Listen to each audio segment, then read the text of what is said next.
Merrick Garland was squirming in his seat. He was so excited. Do I have my statement ready? We've been working on this whole thing for years, even before January 6th. So now we can't wait to go take out Donald Trump. And so they just popped up out of nowhere. They had the statement ready to go. He's very good at reading things and then not taking questions. Here is what the bare end of his statement said. Let's listen. And now, after 3 trials, we have secured the convictions of leaders of both the Proud Boys and the Oath Keepers for seditious conspiracy. Wow. Specifically, conspiring to oppose by force the lawful transfer of presidential power. Our work will continue. They're going to go back to their coloring books and start playing their Where's Waldo games, searching for more Lego sets to go capture all of the ultra mega insurrectionists. But did you listen to his language there? Very careful. He said it was the peaceful transfer of power, of presidential power. You know, he's not saying it's just the peaceful interruption of power or the obstruction of the operation of democracy or any of those things.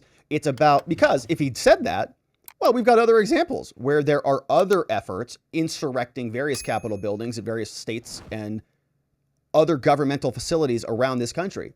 So he's going to actually shrink this hula hoop a little bit to say it only matters, it's only really relevant to the presidential powers and the peaceful transfer and the operation of democracy as to that. Because there's all sorts of pink-haired protesters all over. I don't know what they're doing, but they're insurrecting, it feels like, Capitol buildings all over the place. We know that interference with the operation, interference with the transfer of power or the functional operation of government is enough. Let's listen. At my Senate confirmation hearing just over a month after January 6th, I promised that the Justice Department would do everything in its power to hold accountable those responsible for the heinous attack that sought to disrupt a cornerstone of our democracy, the peaceful transfer of power to a newly elected government. And as I have said repeatedly, the department will conduct all of its work in a manner that adheres to the rule of law and honors our obligations to protect the civil rights and civil liberties of everyone in this country.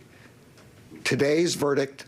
Accept your political enemies. Accept the people you disagree with. Anybody who even opines differently is now subject to inquisition by the DOJ. They've called it and said that they are reorganizing entire efforts. They created the Disinformation Governance Board. Remember that one? Before America called them out for being psychopaths. So they're not really interested in adhering to the traditional notions of civil liberties or protecting civil rights of everyday Americans. They want convictions. Is another example of our steadfast commitment to keeping those promises. No. The Justice Department will never stop working to defend the democracy to which all Americans are entitled. You guys are wrecking it, and I hope it's worth it because the pendulum swings both ways, and it will come back to bite all of us in the end.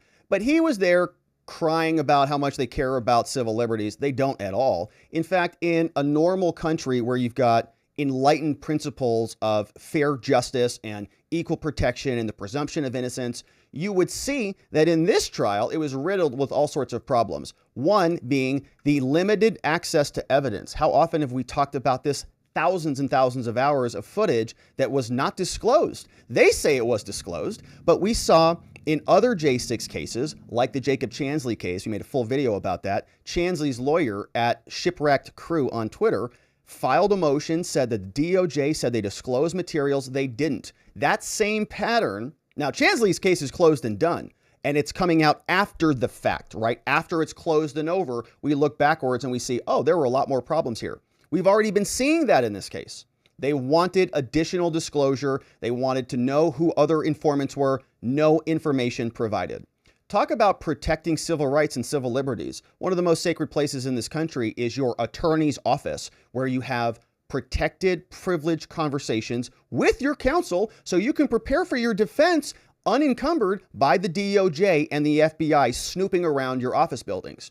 But that's not what happened here. They had a confidential human source we covered in this trial who went to meet at attorneys' offices with defense counsel.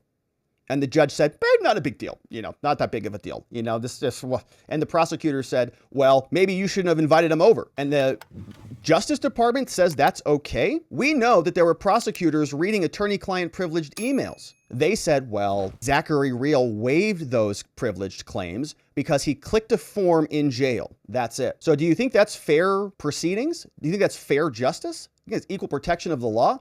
If the government gets to snoop on your emails with your team, that's like the other side looking at the playbook. They get to see everything you're doing. So how can you possibly have a fair shake in America? Merrick Garland would like us to believe that that is not what's happening here. He comes out, he has a 2-minute statement. He reads it like pretty poorly, not even interesting. And he tries to convey to us that this is all legitimate. It is not. Prosecutors reading attorney-client emails, anybody in their right mind would say that's reprehensible. Even lefties. If you said, you know what, if we put a bunch of Antifa people in jail, would you be okay with the Trump DOJ reading their emails? Of course not. Neither would I, by the way. FBI was purging evidence. You remember there was a big disclosure that came from FBI agent Nicole, and she sent in her messages Jenks material that the defense opened up, and they found thousands of hidden rows in the spreadsheet. You're kidding. What did those hidden rows say? Oh, yeah. They were purging evidence just via message. They were just sending messages. Well, just delete that, delete this, delete that, delete this. And it was all legitimate. Your Honor, can we talk about it? Because it was in the same context of our clients who are being charged with seditious conspiracy. Talk about conspiracies. Can we talk about the government's conspiracy? Oh, no, not at all. FBI is legitimate. They're perfectly above board, and we're not going to get into it. Same issue happened about the FBI altering attendees at reports. Apparently invites and emails were going out, and another FBI agent says, hey, can you go modify that report and delete me from that? I wasn't there, remember? She's like, oh yeah, I remember. Oh yeah, you weren't there. So can we talk about that, Judge? Can we explain any of this to the jury? Can we talk about the government potentially deleting evidence, manipulating evidence? No, you can't. We did have some stipulations that there were at least 8 FBI informants who were involved in the case. We heard that Kenny Lizardo, an FBI informant, picked up Enrique Tarrio from jail the day before the 6th and brought him to different locations. And all of these confidential human sources, weird, none of them told the FBI that there was a pending, imminent seditious conspiracy of any kind. In fact, they all said the opposite.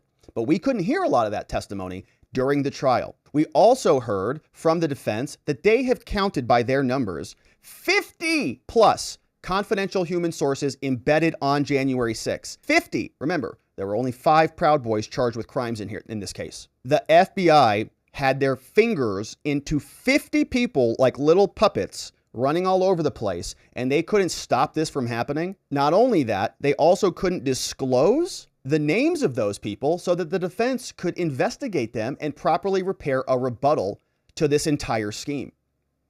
The FBI, the judge said, was the only relevant agency that mattered here. Forget about Homeland Security, forget about Capitol Hill Police or all of the other entities. They're irrelevant. You only get to talk about this very limited subset, because if I open it up, the jurors are going to see this whole thing's a scam. Non-disclosure of Homeland Security agents and many others. The list goes on and on. This is just scratching the surface. We could go back through many days here and assemble an entire list. In fact, maybe we will do that.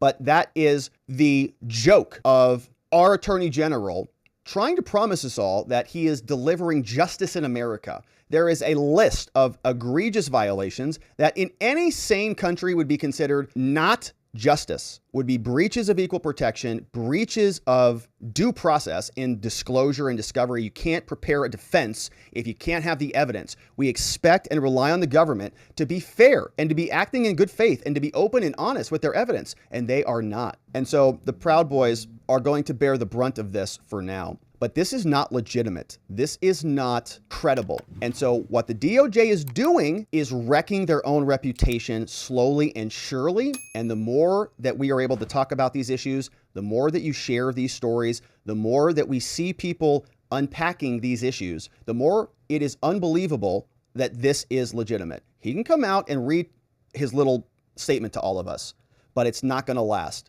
Time will show, and the truth will eventually come out and be revealed. And the disgusting nefariousness of all of these people involved in this massive scam will be revealed one day, and corrections will be in order. I'm sure of it.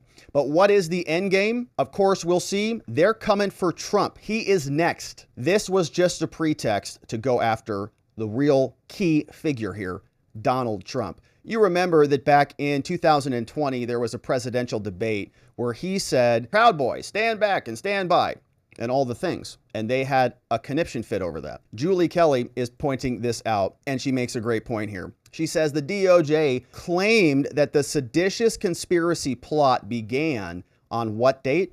December 19th, 2020, the day that Donald Trump posted this. This is not an accident. He said, go there on January 6th will be wild. Remember that? That's the conspiracy when it started, according to the DOJ. So you juxtapose that with the debate statement. He says in September, stand back and stand by. Then he says in December, after the election's over, right, stand by in case something goes wrong with the election. Election happens. He loses theoretically, and then this goes through, and Trump, after the election, he says, maybe I can win again, right? He says, okay, we're still challenging this. So the election occurs. He says, now I need to activate the Proud Boys, right? I need to go bring them here to go and put pressure on something. This is going to be the story that they concoct. Then he posts this on December 18th. Be there, it will be wild. On January 6th, that's when we're going to challenge the votes. And guess what? The Proud Boys show up. They challenge the votes. A jury convicted him of this. And that was on December 18th. So the DOJ is just setting one bookend of this. And they're going to close the bookend with the conviction of the Proud Boys for seditious conspiracy. They're just connecting the chain. We're following the bouncing ball. And then they're going to turn around and say, that is Donald Trump's scheme. He is the leader of the conspiracy. And they're going to try to charge him with a crime for that. And we'll see what happens there. Remember, other people who have been charged with seditious conspiracy, they didn't get out of custody. You remember that. Enrique Tarrio, the leader of the Proud Boys, has been in jail this entire time. Stuart Rhodes, same story in those guys. Are they going to charge Trump with seditious conspiracy and then hold him in custody without bond?